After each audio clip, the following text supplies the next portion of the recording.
Très bien. Mon collègue là, mon Nabino baladé une très grande émission. La dimension, il y a continent d'Asie, émission d'Angaï, émission d'Ayo.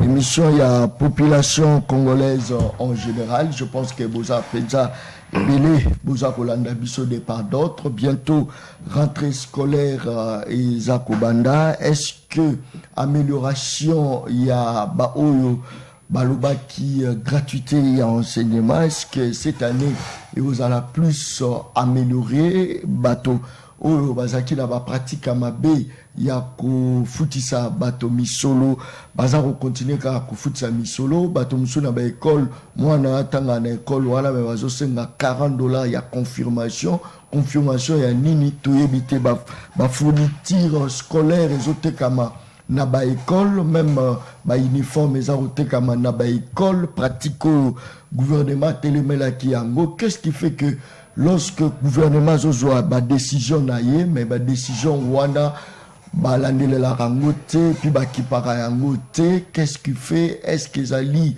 absence ya autorité ya l'état to l'état za lembele to l'état za exemplaire te ezali solo tokobeta mokolo malelo tokobeta Mama solo o etali penza situation de vie na biso tomoni mokonza mboka na Brésil na Brasilia na capitale ya Brésil. Est-ce que a rejoint philosophie à Brésil pour kuna babilo a première nécessité futara taxer juste pour faciliter bana ya mboka ya Brésil ba brésilien pour la coller à malamu? Est-ce que ce qui va même politique ya rolo babilo a première nécessité et refute à l'issue sous taxité? Est-ce que ça la qui est dosé crise na kati ya mboka Congo ba élection mokonza mboka za ko confirmer tenir ba élection na délai constitutionnel? De l'autre côté ba opposition va za là toujours fiché Bolanda binomoko bayi Senko, Bolanda binomoko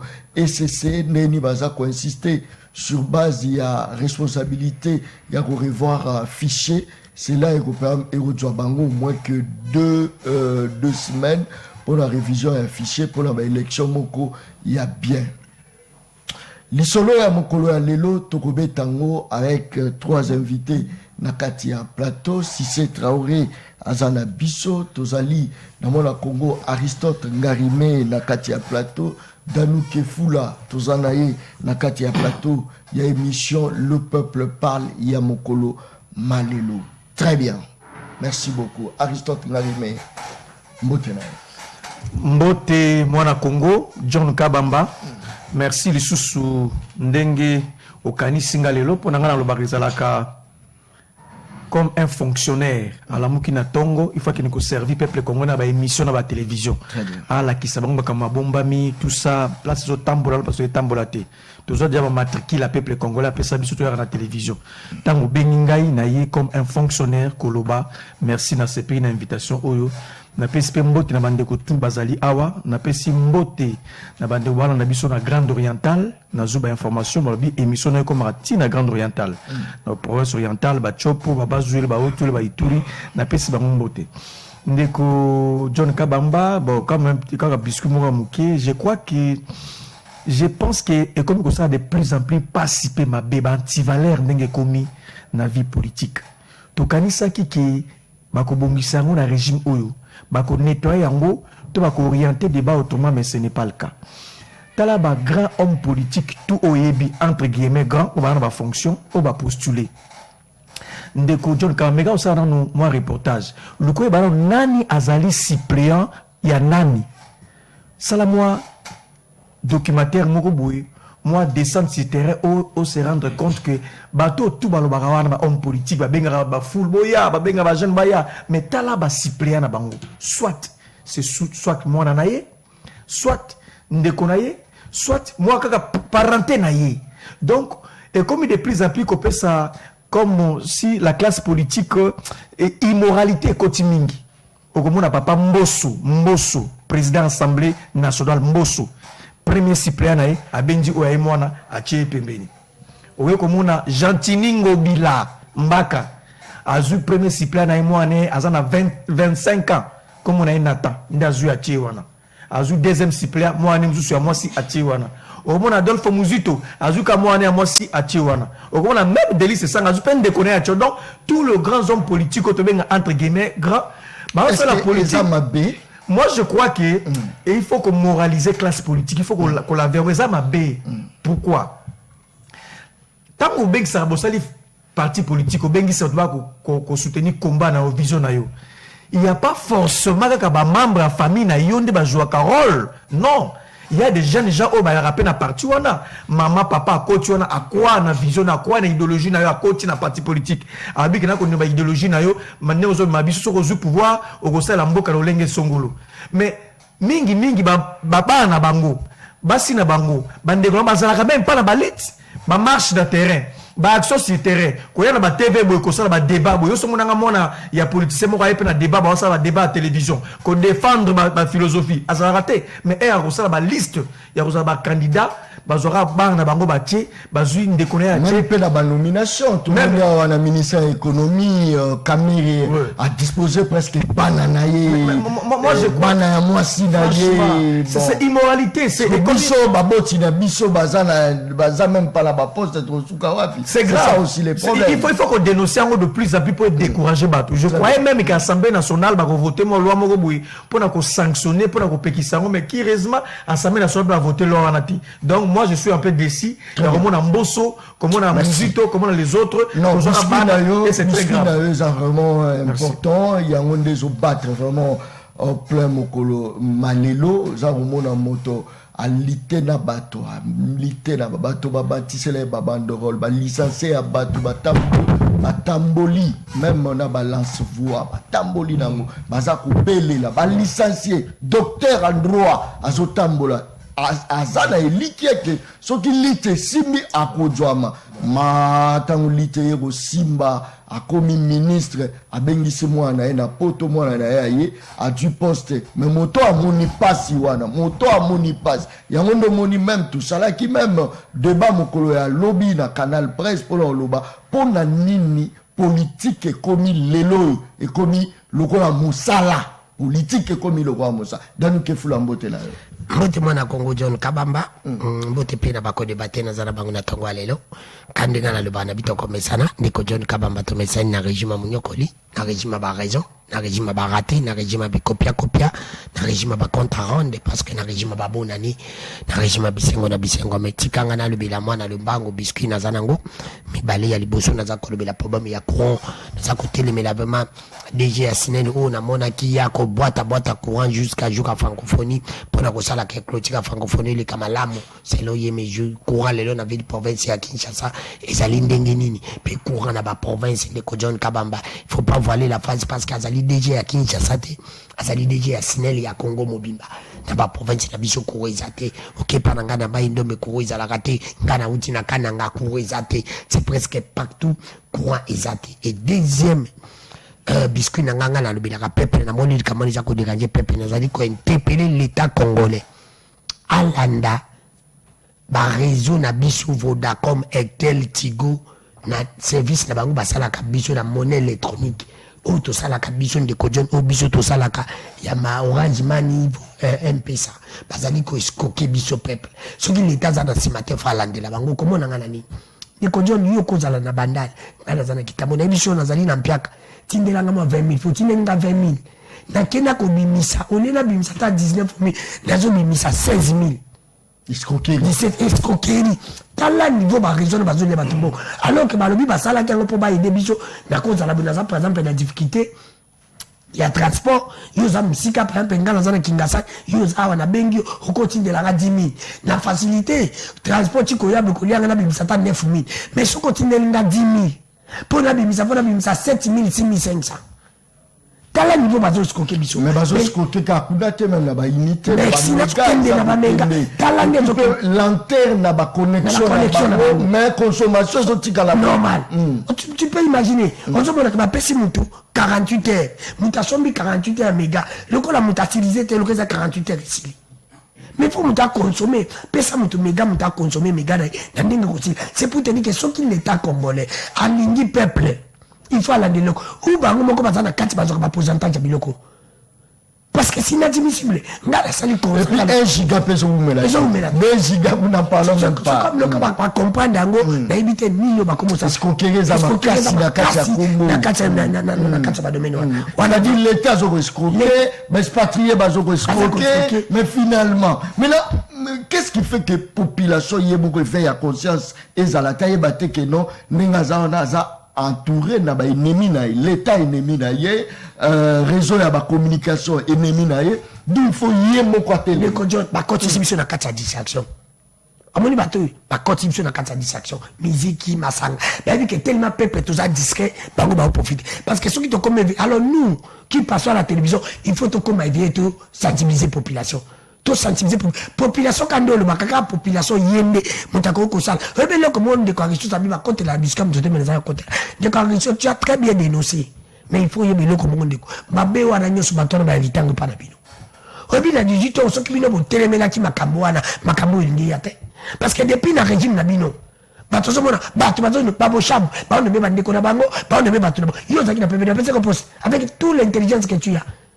yebi sangai tu as tué même professeur d'université baleki onani yebi sanga babo shabu ndemi baleki onani toto ba pesi ba campagne na biloko na bango ba zi ba petit na ba tindi ba mandate biloko ba matata ba et puis nous fandi bon souffrir na pépé les lots bango ba tebino de comment souffrir. Mais attention, ce sont toujours les mêmes personnes au Bazaki à l'époque il y a Kabila ne bason même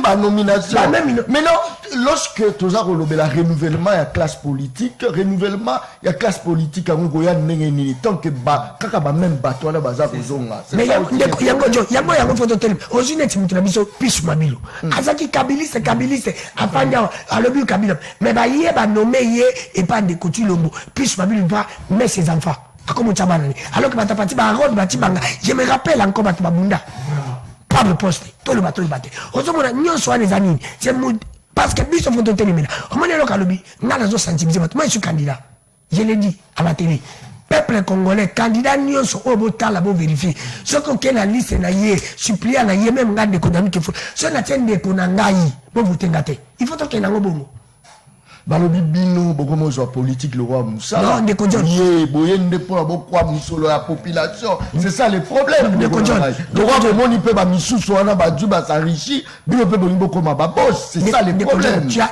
totalement raison. Tu as totalement raison. Mais pourquoi? Comme dit la Bible, de reste sont encore là.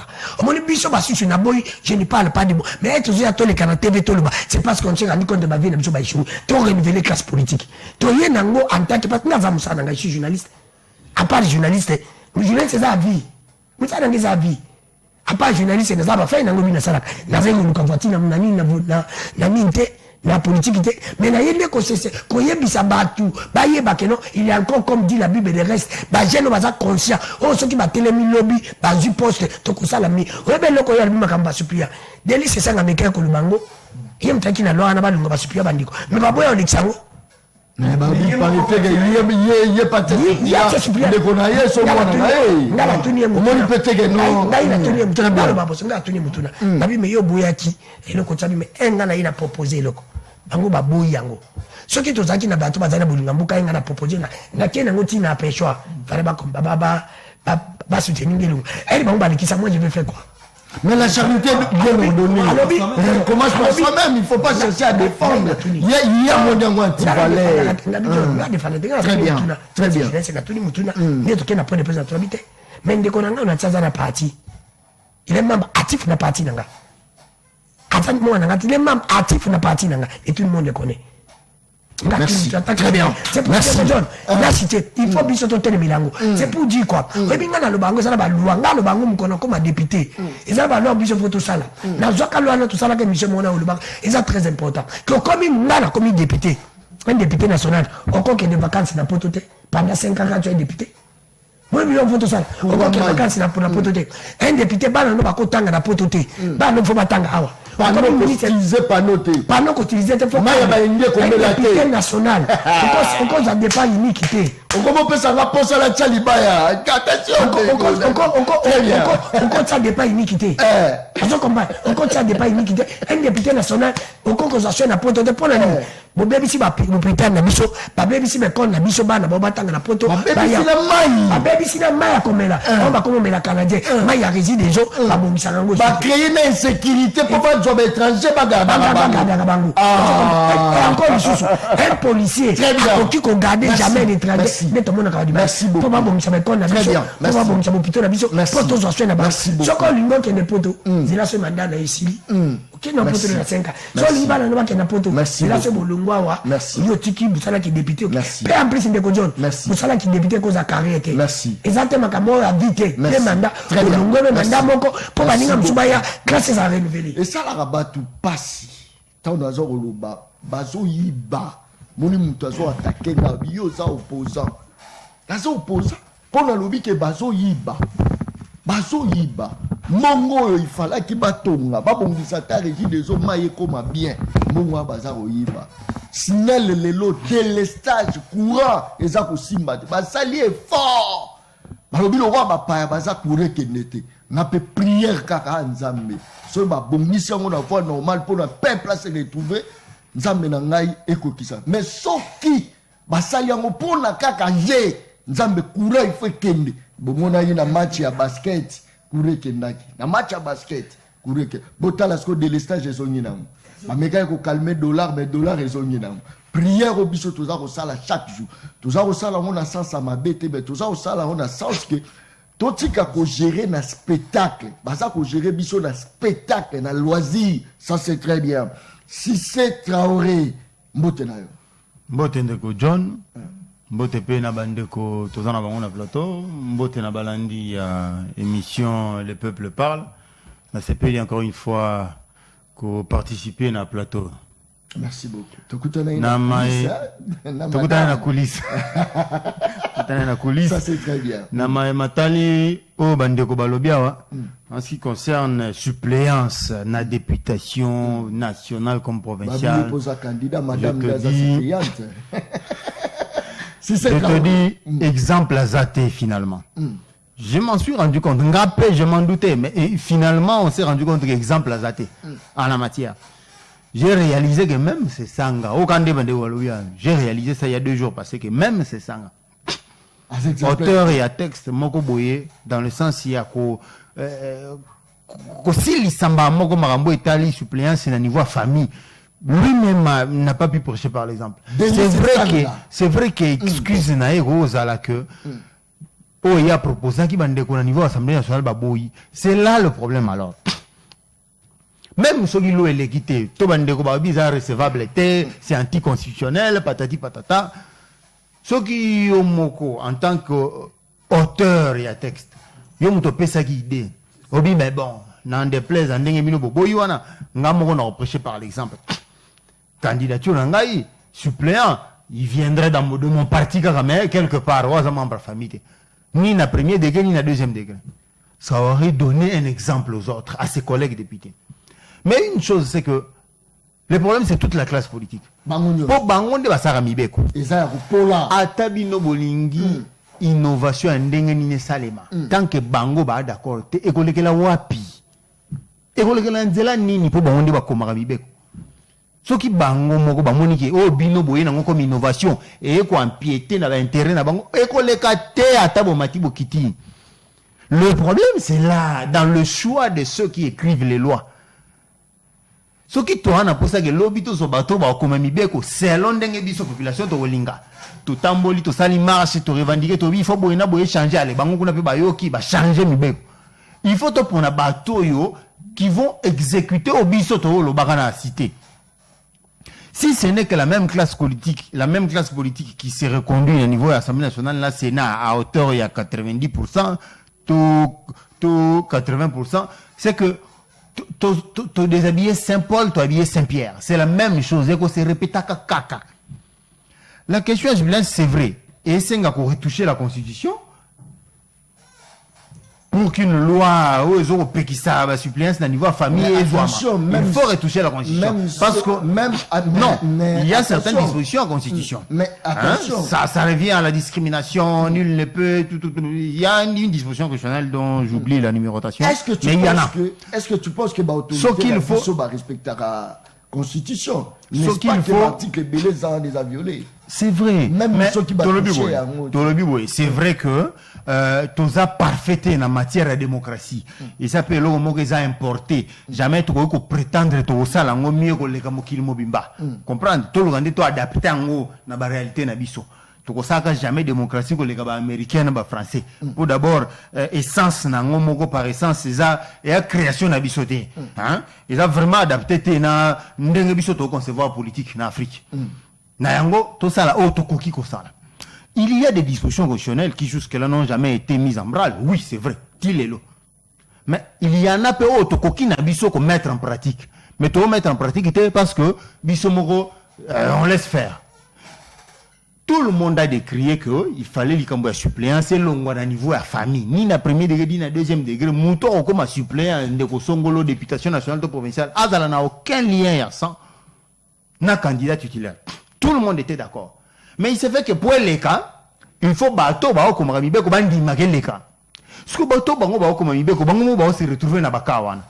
Neti ndeko se sanga ndeko boye ndeko mutu na mutu se retrouver qu'il faut acha petit na moko ba na ko initier na politique. C'est-à-dire mutu malamu azana soit moi na yé na opposition. Je te dis c'est impersonnel, c'est général, c'est global. Toute la classe politique est dedans, je te dis. Na o etali députation. Mutu tout atala faut battre la kwangeti na niveau famille. Nga la comment prendre de l'âge. Petit nga comme il a 20 ans. En on a initié ndam na politique. Dans nos têtes, c'est de l'héritage. Conception to na politique et bongo. Et a cop père abanda, atikeli mwana ou père ya initié ba neveu ba nini la politique n'a pas actuellement la méritocratie n'existe plus là. Je te dis c'est déjà intégré dans mitou ya africain. Même si aucune opinion publique, surtout na ba voter na papa na zaka tel tel. Ba voter par rapport à ça. Papa na zaka politicien, papa na ancien premier ministre, papa na salabo. On vote comme si l'intelligence et la compétence ezali ko se transcender na kati ya famille. C'est-à-dire héritage au papa ko tikela leki ya il suffit qu'on la ta combo ya ancien premier ministre. Ok au Tchaliba va voter. Il suffit que papa n'a mis dans la combo à la politique kala. Ok au Tchaliba on va te voter rien que pour ça. Ça commence par là. Nous-mêmes la perception que nous avons de la politique elle est biaisée. On pense qu'il faut battre ça la combo, battre un l'art, c'est des gens comme ça qu'il faut voter. Une fois qu'on les vote, on les envoie au Parlement. Eh bien, ils font ce qui bon leur semble. C'est là le problème. À voter à la loi en fonction de l'intérêt naïe. Soit que la loi a voté et qu'on empêche à Tchamoine naïe suppléant. À voter mais attention, la sanction devrait commencer. Cette politique-là, c'est une mauvaise politique. Oui, toujours au Lingangote, parce que sur le talibien, tant au hasard pour Bima, Abimi député national, Abimi député provincial, Awachaki Cyprien a commis ministre, Azu Mouana, est-ce que moi on a une des fois contrôlé? Penses-tu que moi on a contrôlé Papa Soka Yibi a dénoncé toi ça la motion mon conseiller? Exemple le plus patent, passez-moi l'expression, excusez-moi de le mentionner, Xavier Nabisopi sur moi bilou. Regardez ce qui se passe, c'est moi naza suppléante et puis a commis député tant que papa commis ministre en même temps moi n'a pas bimi DGA, ça circule tout autour de l'arène familiale. Très bien. C'est là que ça se partage. Mais sur au tali de très près dans les différents partis politiques, pour la plupart les partis qui sont ma représentativité moi insignifiante au niveau national. Pour la plupart nous mon président bango balwa privilégié par membre famille. Pour des grands partis on a assise au niveau national. Ce genre de choses il y en a pas. Les connaissances, l'expertise et tout ça se trouve partout dans les partis.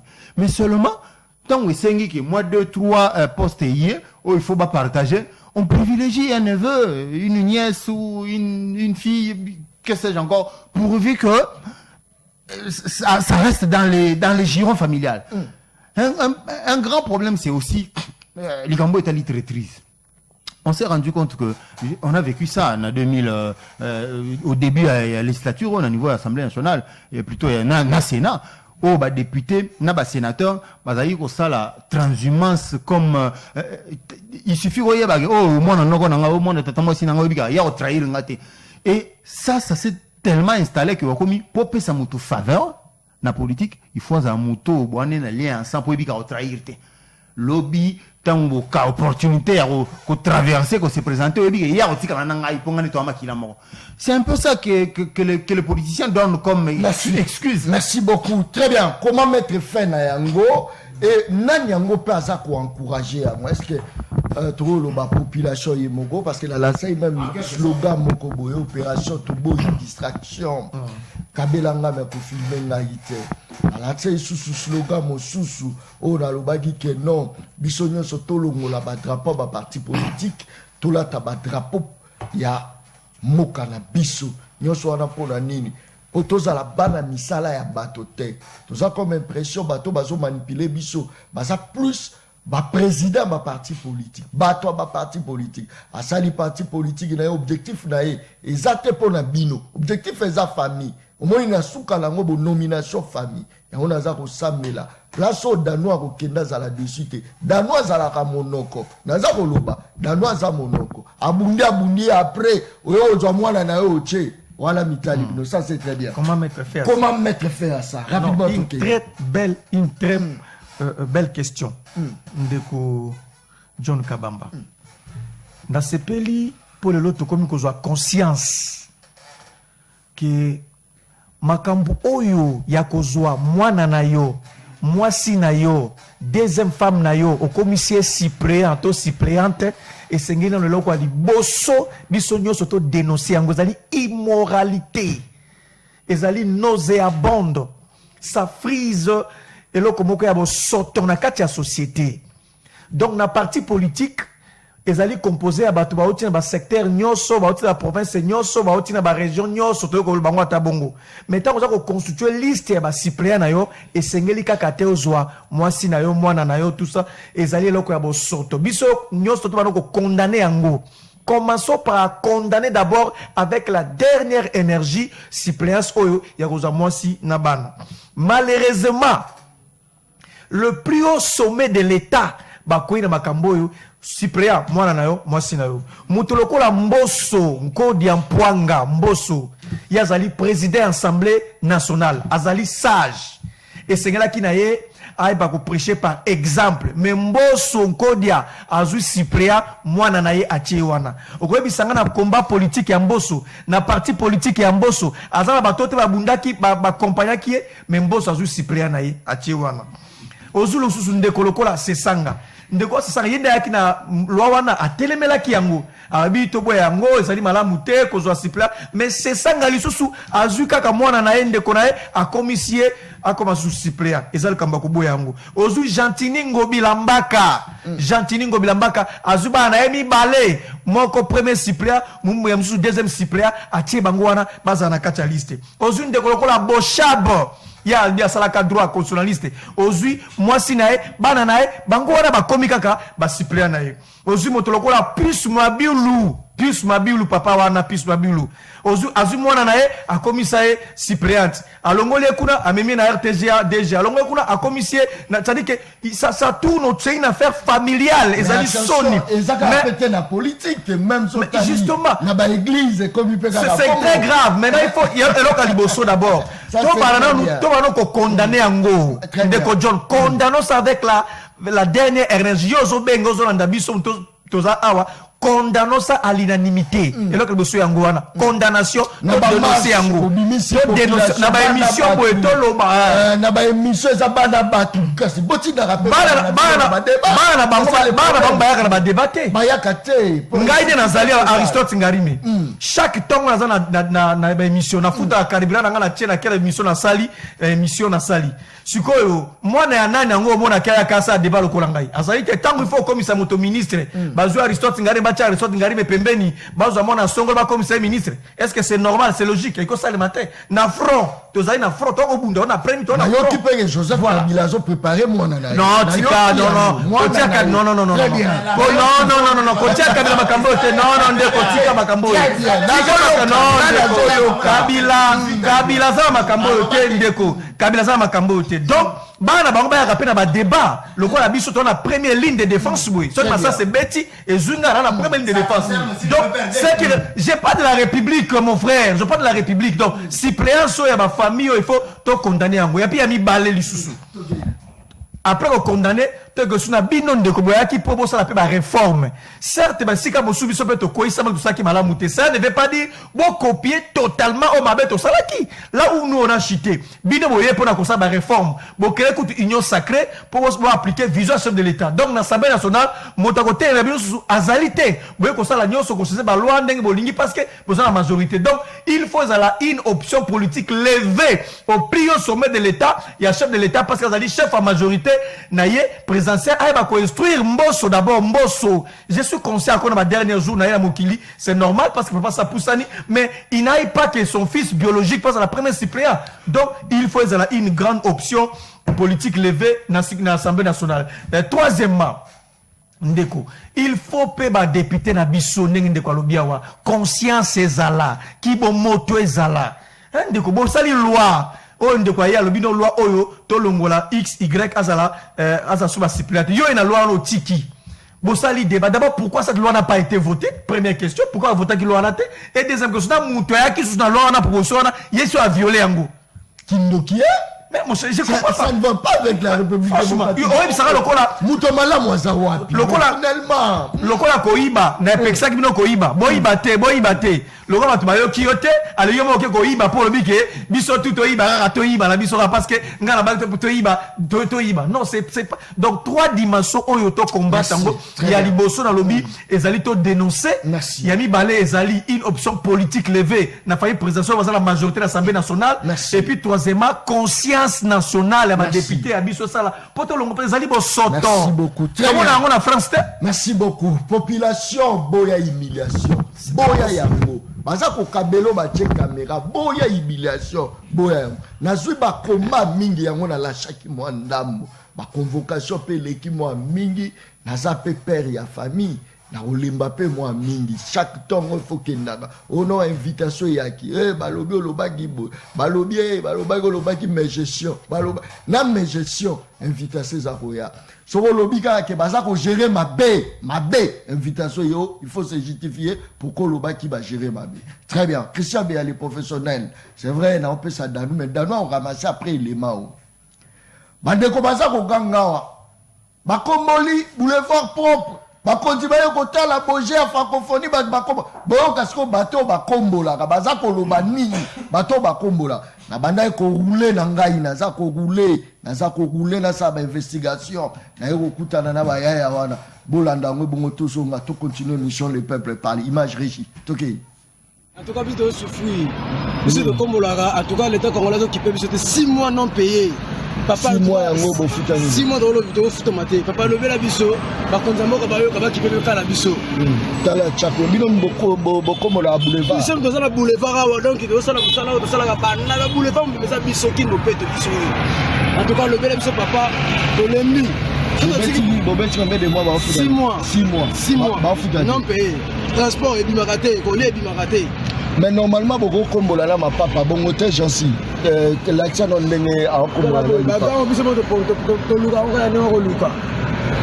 Donc ba qui pas bino de. Qui pas biso de papa. Motivation ba la ba chaque jour. So nini motiva bino boya chaque jour. Ben quand la biso mo ko defa defa transport mo on peut se que bino et que la transport de defa gars journaliste. Donc sans moi. D'accord. Le bel biso na papa. Non le bela. Merci beaucoup. Joie Liboso.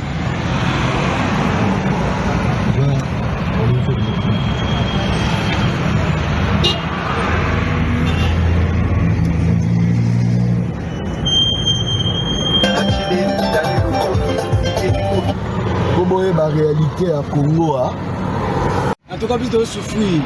Biso de kombola en tout cas l'état congolais qui peut biso 6 mois non payés. Papa 6 mois yango bo futa ni 6 mois dans le vidéo futa maté papa lever la biso ba konzamo ka ba yo ka ba kipe ka la biso tala chako bino boko mola boulevard biso dans la boulevard awa donc de sala ka bana la boulevard mais ça biso qui no pete biso en tout cas lever la biso papa to lembi Bobeti combien de mois ba futa 6 mois ba futa non payé transport et bimaraté collé bimaraté. Mais normalement, beaucoup comme bolala ma papa, bon hôtel j'en suis. L'action on n'est à kombola. Donc ba qui pas bino de. Qui pas biso de papa. Motivation ba la ba chaque jour. So nini motiva bino boya chaque jour. Ben kandaka biso moko kodefa defama transport moko mpe soki biyindo ekelanga na batransport todefaka defanga journaliste donc somo D'accord. lobela biso mpena papa na lobela merci beaucoup joa liboso. Très bien, merci beaucoup. Wana ngai te na boye invitation ya ezali interview na sali na bo na komi moko na komo bela na motema pona ebiso na lobi vérité invitation ko ya na mona nanga na mona mais cette fois-ci na baye nga na baye cette fois-ci na baye yo otinda nga penza ke to dwi même micro ngo to che pembeni to kota sko lit ya solo siko to tie na pembeni to kota penda lit ikomi kaka soko tali muninga zolela 6 mois. Il y a un paiement. Afutara courant, afutara maya, zala famille, zala nyons, 6 mois. Soko dénoncer comme un problème. Kenen na RVA, ba webiso barrière à ça. Kenen na Transco, kenen na SNEL, kenen na Régie des eaux, Oyoka. Mais yaka ou papé ba médecin na biso, au mona koma ba médecin ba zo souffrir. Soko lobi bongo. Aza professionnalité, aza kamaye l'été, aza la kasone, même moutozo lo boza kamaye l'été, aza même pas na œuvre, mais là na za ba œuvre, ça c'est très bien. Mon Congo dans nous Kefula, rapidement. Quand on l'a dit Majuana, na salingaye na landi Majuana, na trouvango na raisonner le monde et le coach le ba. Sous taliba tout bazaka ba MP, zaka biso ba tout ça mbomke. Ah, bato ba so mbomke. Oui, nde baza ba MP. Oui, bato bazana ba reta ba salé ba médecin, ba professeur, ba bandiko na ngane ti zo mona boy. Yo yoka ministre congolais na reta salé. Mais yoka salé. Salé. Yo zo ka député ba côté gagner mboso, kana reta salé. Député national. Pourquoi ba sénateur ba sénateur soyoka. Te. Ba mandataire. Ba mandataire soyoka. Deje soyoka. Siko biso nde tozoka mbongo mkie. Tozaka ba problème. Siko bango bazoka mbongo bele mbongo na bango ezo maka biso ezo maka tete. Mona les places les kamo inazali. Na yoki makambo lo ba mi awande ko John. Wala sengobila. La sengobila. La sengobila. Kimbo peto la sengobila. Ozomona ke na niveau oyo ba institution ezali. Sengobila zo salate. Premier ministre alikaka ye kutu baba ngala uti na kana ngana tini bato oyebi tuna mutu bayibi ka président de la République beto ba ministre nyonso ndiko jolo bataka mutu bayibi bango pa komona bango te tu peux imaginer premier ministre bayibi ete ata ministre moko te na tini bango boyebi bayibi ete c'est pour te dire que c'est inadmissible parce que kurezater souffrance ezali nazo zonga na mutu na oyo ngala lobi ola il faut ngolandela bongo bilo ye moko to ba ministre ba na ba salle ba place ba foutela ko de ba mutu bazana ba na cabinet ni ko bazana 20 mois MP. C'est pour te dire que des gens c'est inadmissible. Mais ngai nazolanda. Naza ko ebiso na bosolo na yoki ndeko na ngalo bia lobite. Otuni eloko moja très capital bite ezala ba parti amike mikende ezala ba ndeko no c'est faux. Ezala ba parti mikende. Il y a encore des gens qui sont de valeur. Na tuni elo moko tuluba. Yeso le ba parti amike. Il dépêche sa parti amike. Il dépêche sa parti amike. Mais papa qui se queda kufi ba juni ko tunu bo bataipe. Tu quel ba na il dépêche. Nam église à Moïse. Oh, t'es dans zone. Tu n'as pas supplié. Est-ce que tu n'as pas supplié? Tu n'as pas compté à Batou. N'a pas posté. Est-ce que puis ma vie la tienne mon année DG à ça supplié? Oh. Est-ce que le bien ma camoto tellement qui va richot et ça pour l'année. Moïse, il donne à l'église. Tu dis pas ta Moïse il là papa. C'est la même chose, non? Mais il y a un autre zoboya, non? Il y a papa qui s'est dit maman, calendrier le de petits années qui s'est dit. Tout le bateau. C'est pour te dire que ça m'a supplié, ça m'a camboyé à valeur.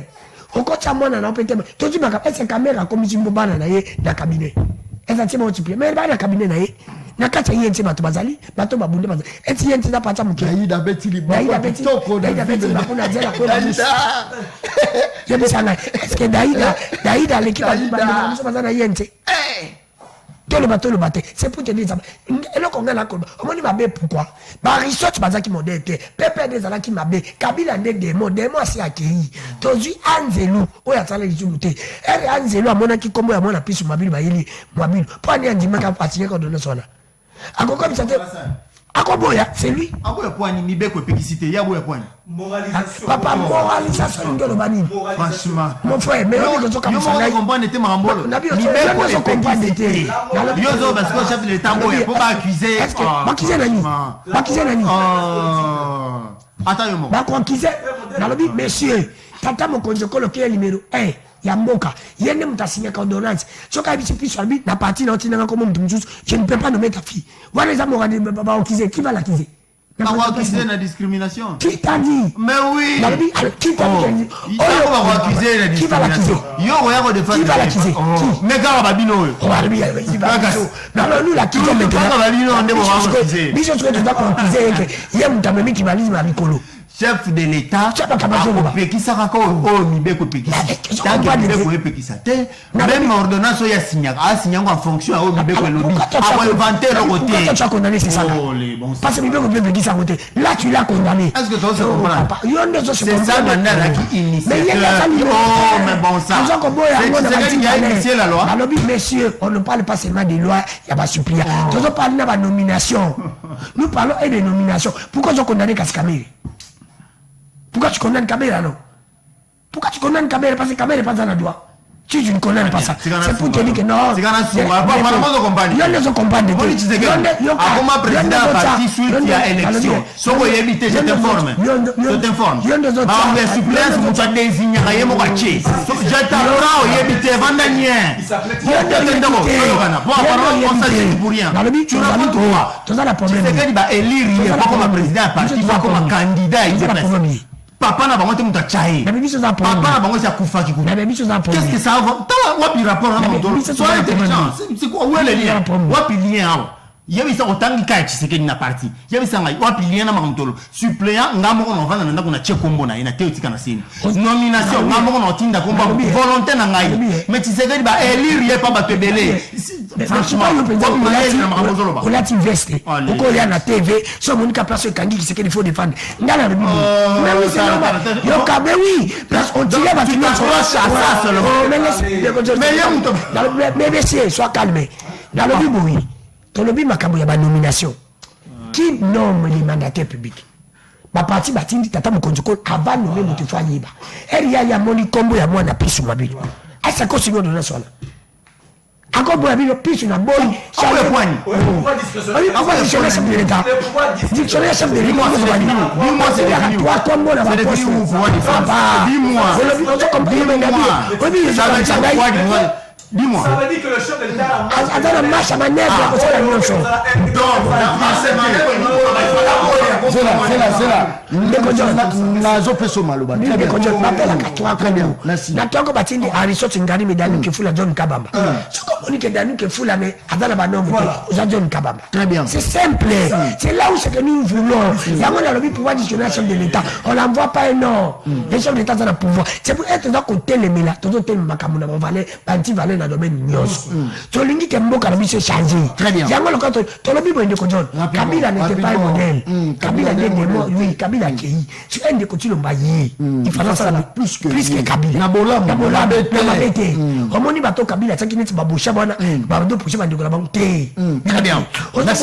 Merci. Et qu'on quitte pas à niveau nyos. Tu ko tant que tos amis sont bagés. Merci. Ndeko John, tos ali ko soutenir yango. Otuni ba soutenir. Les ali biso peuple. Biso peuple peut tos naïf. Faut peuple congolais fongola miss. Babylone quand ça la machine yango. On se comprend. Babylone quand ça la machine yango il faut qu'on se n'appelle si ndeko John. Ngana mo naza jeune non. Biso to ngam. N'appelle za candidat. Mais ceux qui ont connaît to lobi makambo, on compte na 4 monde supérieur ndeko nango se pena nango. On se pena. Mais moi mon candidat que elle za connaît na za ko telemela ndeko tilo. Na ko telemela banti valé. Na seni. Non, jamais. Toi, tu crois que dans ma famille, j'ai pas les gens. Merci beaucoup. Mais j'ai voulu, c'est parce que je me suis rendu compte. Il faut qu'on tient bateau. Moi, je l'ai toujours dit. Hier, nous avons condamné Kabila. Manœuvre, nous, c'est ça qu'on s'appelle. On appelle ça simplement. Ne continue pas à changer majorité. Mais elle, c'est ça, il y a la loi. Il y a souvent une boca, combien de gens il faut voter loi parce que la lumière, ben, Mosso va inscrire, parce que Bango Moussa n'a pas. Mosso va inscrire à ses députés. Merci. Il faut voter parce que ton unité va supplier, passe à la nuit. Il y a encore des restes. Rappelle ces exemples, merci. Mais je n'ai pas tout cas un oui, je l'encourage. À tout à l'heure, secteur, même dans la nomination, au moins, la famille. Kabila, la politique, il y a mon anazate.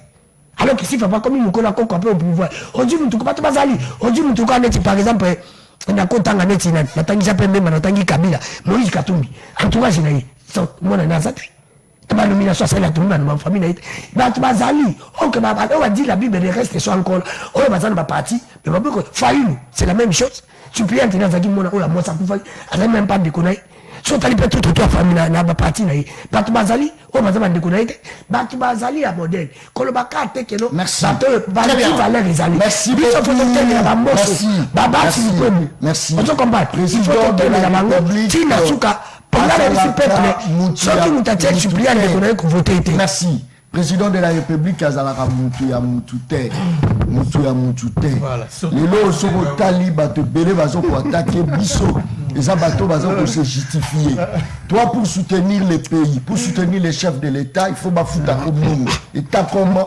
communicateur yo faut bafuta kando zanango tito zolo ba ke mboka zo marché parce qu'on te paye eza pe droit na yo mais ngala ebisa mokonza mboka eza ba mbongo bozo dépasser pour bien soko sali malamu ba consommateur ya malamu na yo wana nde ba uganga imaginez courant ebongi snel a combien d'abonnés ou ba ko sepela ba bi mokonza mboka fati combien de personnes soki lelo facilité misale djoami nous avons combien de chômeurs o ba ko sepela ça pour autant communicateur à l'écart lo ba ke fati zo sala bien bolamu ebomba na kate motanza ko lobeza John Kabamba tala za ko tala ngai. Alors, John n'est pas intelligent. S'il n'est pas intelligent, il aurait venu ça, c'est très bien. Si c'est Traoré, Mokonza Mboka, na Brésil. Mais est-ce que, accueilli, que ça, l'investigation, il y a comment Brésil a longa social ya Mboka na ye, est-ce que Kokeno a Kewana, a Keko politique, il a bango, oh, Bazaka kana forêt ya Pamba, mais va arriver quand même, il y a qu'au battre. En fait, l'économie na bango et doit payer moins taille pour respirer. Et c'est trop le baboké inaye na Brésil et qu'on apporte quand même un plus. Malobonga mna. Merci na maloba na yanola ndeko dami. Na zo sa moi réplique ndamu na bongisa maya lobaki rapidement. Parce que ndeko apesi exemple là autant to lobela makambo la suppléance familiale a sauté malamoko bou akeko ya na matani makambo IDPS ndenge nini Tshisekedi après sa mort Tshisekedi omoni po anya lingina lobango te kwa yebi ka ko ina mbeba ayebi ka ko ina mbeba ayebi ke ako ina mbeba ya ngwa lingite na lobango omoni va parti IDPS ya tolobi boy likambu ya qui était le candidat likambu ya suppléance alobi candidat likambu ya suppléance qui ne sait pas que Ndeko Paul Chilumbu azalaki challenger ya Ndeko Félix Tshisekedi c'est quoi yebi ndete mais azalaki challenger oui ou non osala mikote Kefula Ndeko Paul Chilumbu azalaki challenger Ndeko Tshisekedi oui ou non s'il vous plaît Dani Kefula toke azobeta masolo ya suppléance ça pas à côté de Ndeko Tshisekedi n'habite c'est pour faire plaisir à qui? Non, Ndeko Tshisekedi a été élu par beaucoup de gens. Il ne s'agissait pas d'une nomination, mais d'une désignation. Tata n'a été, tout le monde a famille, ne pas désigner Ndeko Tshisekedi. Alors s'agiter pour Ani. Ndeko Tshisekedi n'a pas été désigné par les membres de sa famille pour comme candidat à UDPS au niveau présidentiel. Hein? Tata n'était pas en vie. Ce qui fait que ça n'a rien à voir avec Makamboto Loba et désignation. Au point que ça donne l'impression qu'il y a une fixation sur la personne de Tshisekedi. Makamboto Loba, ça n'a rien à voir avec lui, mais parce qu'on fait une fixation sur lui, il faut qu'on s'accompagne. On s'écarte même du débat principal. Au-delà de ça, Tshisekedi tant qu'on me met la liste. Babi, chef de l'État, Yabiso Yango, nomination, mais le président n'a pas imposé aux partis politiques sa volonté. Le chef de l'État juge avec son cabinet de qui a le profil, il y a pour remplir fonction. Mais à quoi écarter Moutouté parce que Moutouana il porte le nom de Mouabilou. C'est idiot. C'est idiot. Profil, tu vois, profil Nino et c'est comme s'il y a pour raisonnement Zanine. Raisonnement à Moutouana, c'est ça que tant va y a combo, il y a mon agité que Moutouana a un combo, il y a tel quoi l'ongolaï. Tu vois, c'est-à-dire sur base il y a non. On écarte quelqu'un qui pourtant pourrait avoir des compétences. Vous voyez combien c'est inintelligent. C'est inintelligent. Quand on pense qu'on porte combo à KMB. Donc il faut pas écarter d'une liste parce qu'on sait voir que parce que vous portez combo. Vous voyez comment ça fonctionne. Les chefs de l'État ne fonctionnent pas comme ça. Et aussi, au-delà du fait que le président de la République, il fallait y avoir député, mais bon, quelque part. Le président de la République ne donne pas d'injonction à l'Assemblée nationale, ni au Sénat. Aristote, il est mieux placé pour le savoir. Il ne va pas me contredire sur ce point-là. Le chef de l'État ne donne pas d'injonction à l'Assemblée ni au Sénat. Tika zelana si soko zamaloba. Zelana si soko zamaloba. Ndenge bandeko ya Assemblée nationale to Sénat ba ko voter les lois. Ba tinde le chef de l'État. Il a promulgué. Mais na o etali likambo ba to G13 va proposer qui. Tant ba moni que non, ezali conforme à la constitution ba elage le chef de l'État n'a pas à dire bozongi sa loi na bo voter parce que ça ferait ça ne colle pas. C'est aussi ça la séparation de pouvoir. Au-delà de ça, le chef de l'État a lui-même commencé par prêcher l'exemple. Dans les nominations, dans tout ce qu'il fait. Il tient compte de la représentativité nationale. Il évite le népotisme, il évite le tribalisme. Mais comment voulez-vous que ceux qui est mon chef de l'État prêchent par l'exemple, qu'il tombe dans les mêmes travers? Tout le monde sait constater que, et dans son cabinet, dans son entourage, dans les services publics, le chef de l'État fait en sorte qu'il ne tombe pas dans les travers. Il y a népotisme, tribalisme, comment voulez-vous que ce soit lui qui vient de donner des injonctions à l'Assemblée? Beau voter, beau voter, beau. Ça ne colle pas, Ndeko. Pour revenir à la question de John Otuni. Est-ce qu'à rejoint politique, il y a Louise Silva? C'est ça le problème. Politique, il y a... Déjà, ce qu'il faut dire, c'est que Ngana Yonde, tout ça, chef de l'État, c'est le social du peuple congolais. D'entrée de jeu, dès l'entame de son mandat, a insisté à créer un mécanisme et à gestion pour que le sous-sol, plutôt, soit revanche sur le sous-sol. Ce qui fait que aujourd'hui, multiplier même dans d'autres provinces, on est en train de dupliquer la politique qu'il y a service national. Dans l'idée, il y a qu'on mettre fin à la famine, dans l'idée, il y a qu'on autosuffisance alimentaire, et ainsi de suite. Pour que l'agriculture redevienne un peu le moteur de la société.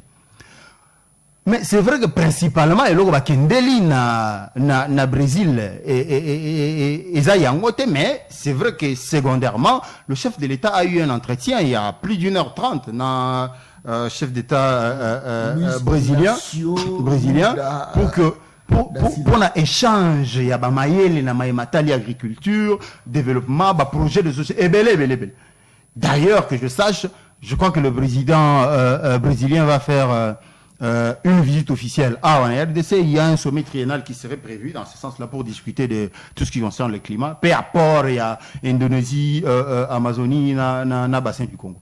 Mais quand cela ne tienne, on connaît les piliers principaux. Il y a programme, il y a Félix Tshisekedi. Oh, et ça que il faut mettre un terme à la famine. Il faut créer l'autosuffisance alimentaire. Quoi de plus normal d'espérer que quand le chef de l'État sort d'un entretien d'1h30 avec son homologue brésilien, des questions d'autosuffisance alimentaire, il y a agriculture, il y a lutte contre la famine, ont été à l'ordre du jour. Évidemment que les questions ont été à l'ordre du jour. Et à son retour, l'impression que tant le chef de l'État qui a attiré l'attention qu'il y a capacité, il y a gestion, il y a président, on n'a pas même la histoire. Apparemment, c'est comme ça qu'il parle à moi. Qu'est-ce que tu veux dire par là? On a l'impression, ce n'est pas l'impression que moi j'ai. Si c'est toi qui as une telle impression. Alors, moi j'ai comme impression que le chef de l'État a même mis discours à l'objet comme ça. Congo-Allemagne d'Afrique, avec quelle politique? C'est ça aussi les problèmes. À quelle Belgique, à ça les discours en France, mais sur au tali conditions de vie à la population, et ça amélioré par rapport à la condition de vie. Ce qui y a qu'on contredire là. Mais comparaison, ça ne colle pas. Méthode politique nini. Il y a bamboko ya kei, à kuti conditions de vie à bateza amélioré, y a amélioré à Congolais. Mais la duplication à service national dans d'autres provinces, c'est une attitude, il y a d'abord qu'on résoudre le problème, il y a famine. C'est le principal de tous les autres problèmes que nous avons. Ce qui d'abord résout le problème, il y a autosuffisance alimentaire. Ensuite, Congolais Kozala. Quand le ventre est plein, il réfléchit pour le développement technologique, que sais-je encore. C'est comme ça que ça fonctionne. On résout d'abord le problème de la famine. Mais c'est sur ça que le président de la République travaille.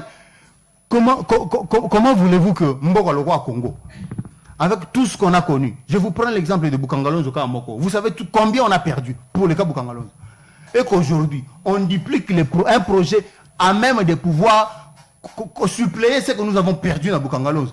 Quoi de plus normal que d'encourager? Tu t'imagines quelle quantité et à maïs et autres farines de blé que produit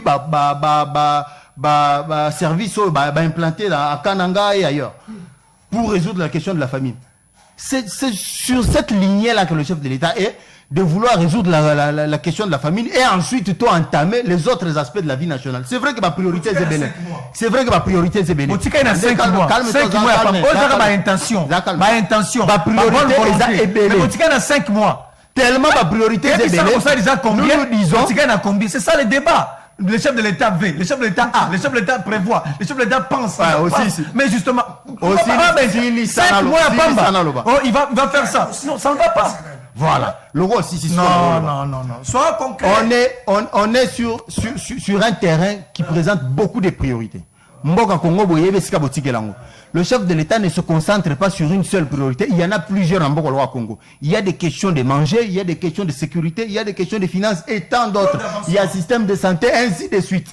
Mais Siko, vous voulez que lorsque nous allons sur plusieurs fronts à la fois, que l'on crée, que l'on donne des résultats magiques. Merci beaucoup. Très bien. Ce que vous n'avez pas pu faire. Vous voulez que Tshisekedi fasse ça en 5 ans. Merci beaucoup. On vous a appris qu'il était magicien.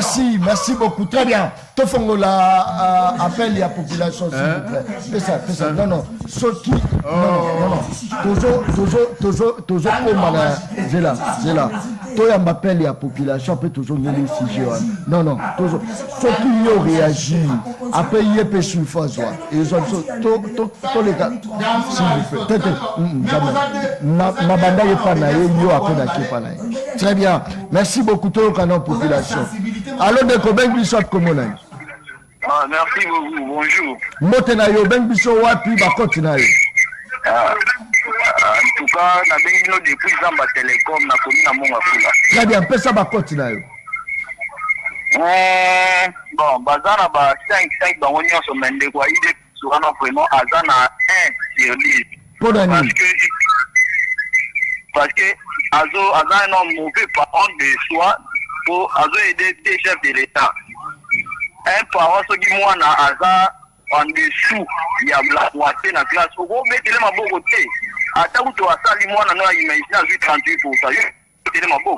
Non, il faut repousser de faire plus. Pour le président de la République, c'est bien bon, mais exactement, mon qu'il faut mettre ma beau pour critiquer massivement et pousser à faire mieux davantage. C'est un peu ça. Bon, pour ma politique, ils sont très médiocres que base à la base, ils ont un propos pour les réaliser. Et là, vraiment pas si les provocations n'ont pas fait ça. Quand il y a opportunisme, donc il va Merci beaucoup. Très bien. Merci beaucoup de Konanga. Il va répondre des peuples étés. C'est lui le souverain. Il va répondre à peuple été. Ça, c'est très bien.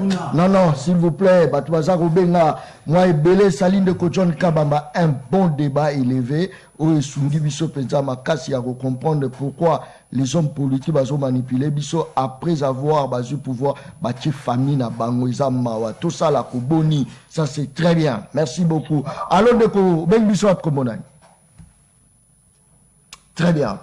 Voilà, Saline de Kojon Kabamba, bongo yo peso qui ont commis un jour au Kochana, yo peka famine yo. Dans la Marabasoloba. Nalaza coordonnateur na Mercure, famine na nini azalia. Mais baza kuna bazala chômage. Bato bazalia watotea. Et mamba famille ata mon côté azalia ongalache. Naza pe na signature na ko signer. Mais non, papa, ça c'est très bien. Bilo boza kakaboy. Alors ndeko ben biso ap kombonani. Très bien. Ndeko Camille, côte na yo. Côte na ngai na pesi ngali me na moninga na yo na sufure 10 sur 10. Et l'autre na 0 sur 0. Pona nini? Makambo oyo ngali me balobi ezali ya solo. Il y a le népotisme et le tribalisme na kaya ba suppléant. Et puis, les kabomoko isusu. Merci beaucoup. Il est parti, or que c'est un papa intelligent. Alors, Ndeko Benguissat, Komonan. Alors, Ndeko. Benguissat. Très bien, fais ça, ma pote, là. Motaï de personnes na 6, bango bazana 555. Konanine. Oh, Makambazolo ba eza bien. Merci beaucoup, il est parti. Il fallait qu'il raconte. Peuple Ndazolo. Salut de Kochon Kabamba, Toza la Simanae, Moutoua intimidé, tu es le meilleur journaliste congolais via ton travail, que les bons dieux te bénissent. Merci beaucoup. Toza est belé, ma meilleure baza est belé, mais yo poni karanga, ça c'est très bien. Alors, le Koben Bissou à Komonan. Na bengi bino na ingasa ni kombo na ngaya Rigen ngeli. Très bien, pour ça ma coach na onde ko Rigen. Mutu ya IDPS en tout cas aza avant 0. Batu mibale wana mutu ya PPRD kutu a comprendre que non ba travailler kati andimi yango andima que non faut IDPS a travailler bien. Donc il y a 5 moninga be kuna za na 5. Na fait ça na 5. Alors mutu ya IDPS aza na 0 pourquoi? Ye azo joa débat on a donc, pour la République. Il fallait défendre, attaquer Congolais. Mais il y a d'autres défendre, attaquer net, il va toucher moi. Ok, ça qui pour la population. Merci beaucoup, Ndekolangaï. Toujours continuer série à ma peine parce que tu retiens à moi, je crois, 10 minutes où il faut te brosser, puis moi. Si j'ai oza kolanda ndeko John Kabamba biso toza ko souffrir makasi biso toza ko kombola o la kisiwana ezali réalité 6 mois d'arriéré ba konjina biso bazanga mitema wana message ya ndeko Jean-Si alors ndeko ben biso a komona. Oui, alors ndeko John Kabamba bonjour na bengi na selema ona kotina badadingo. Très bien, pesa kotina yo. Bon, en tout cas, mon pays de presse, pour des alliés, pour nous, ils ont un combattant, il y a un peu de mouvement en masse. Tout le musique, toujours au Kenya, mais pour nous, pour ces alliés, au niveau international, nous les alliés représentent, pour les alliés, comme on l'a dit. Nous, les gens francophones, il y a un sur la télé, nous, sur le monde, pour nous, parce que nous, c'est comme ça qu'on regarde les choses. Non, mais maintenant, quelque part, on dit neuf fois par exemple. On lui dit que nous, on a une politique pour échouer dans la commission dans le salon. Même si on connaît, on fait les cantons, je sais pas, on sait la matambo, c'est au cas, et on dit aussi, nous allons au Québec, pas sur toujours Québec. On a demandé aux Malais de la République, de la rencontre pour voir les gens dans le Baron. De couper, on se souvient, après, c'est vraiment des personnes. Comment aller au musique? Merci beaucoup, Ndegolangaï. Merci beaucoup. Très bien. Merci beaucoup. Je crois que Aristote Narimé, rentrée scolaire bientôt. Awa, na batwaza kolobana ba école bazo kotekela batu ba obi soki mwana na yo akotanga na école wana osomba ba uniforme kuna osomba presque nyonso kuna na kati. Batobele baza koloba balobi que mwana na yo atangaka na ye kuna mais baza koloba nini baza ko répéter na koloba ke il faut confirmation pour la confirmation il faut $40 il y a confirmation confirmer mwana na école wana malobonga munayo. Merci Ndeko John. Na kanisi que débat moko sérieux ne matolobi toza ko ça la fixation sur individualité mais tozo la république en soi mboka to ko lobelango. Ya liboso, je comprends à l'unanimité, biso tout au condamné, makambo ya suppléance, ya moi si des infâmes, tout condamné en go. On est dans un lit d'accord. Et puis de deux, n'a pas de IDPS aïbaboui. Que tant que pouvoir, bah, y a la réforme, qu'on combattre l'antivaleur, qu'on tient la politique publique, qu'on bongisa makambu, et que ça en ndenge au bino bokutaki. Effectivement, Dani a raison. Ndeko fait que ça a charge, a responsabilité, le la gara ya bon fonctionnement de l'institution d'Abisu. Yé et sengé na yende, aïba ko impulsé. Ozo bisanga que yé a recoupé sa injection à l'Assemblée nationale. Ozo ko étonné ngai. Est-ce qu'il y a une différence entre projet de loi et proposition de loi? Projet de loi ou tarawapi, projet de loi ou tarawapi. À partir du projet de loi, le chef de l'État peut véhiculer sa pensée, véhiculer son idée dans l'Assemblée nationale. Ça veut dire quoi? Proposition de loi, c'est quand un député, le quoi la député a joué, oh kuta oh là là, yo dit que y a ça droite na nix. N'a quoi expliquer oh là là, calme-toi. Oh là là, oh yo to ça na séance de TT na IDPST, toi na plateau le peuple parle, pas plateau sérieux. Toi séance de TT. Le chef de l'État peut véhiculer sa pensée, ma réforme naïe à travers un projet de loi. C'est une injonction. Oh monsieur, on vous parle de véhiculer sa pensée. Oh là là. Vous comprenez. Vous avez la première mot, vous avez la première injonction. Oh là là. Nazo Bisayo, proposition de loi. Une proposition de loi, messieurs. Proposition de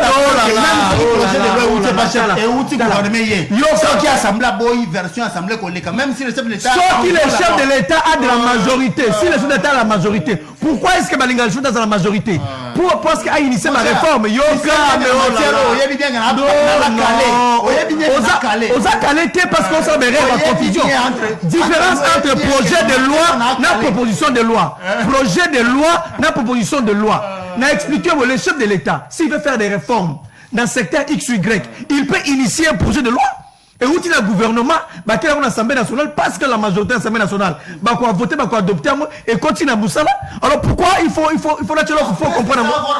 Mais parce que je vous dis, la moralité, écoutez, la moralité de la classe politique. Très bien. Je voulais juste finir pour conclure. Président de la République a sali ici réconciliation entre Gentini Ngobila na Godepouy. Abenga si bango bayokana batia bakamnase Gentini Ngobila kotika na poste nae Godepouy kotika na poste nae basi bakomi koyokana. Mais siko biso to tuni biso bana Kinshasa. Ba fictif oyo Godepouy alobaki que Gentini Ngobila futaka bango chaque fin du mois. To komi wapi nana ko traiter likamona ba fictif. Ba compte parallèle oyo Godepouy alobaki yango que na assemblée provinciale na gouvernement provincial et ça na ba compte parallèle.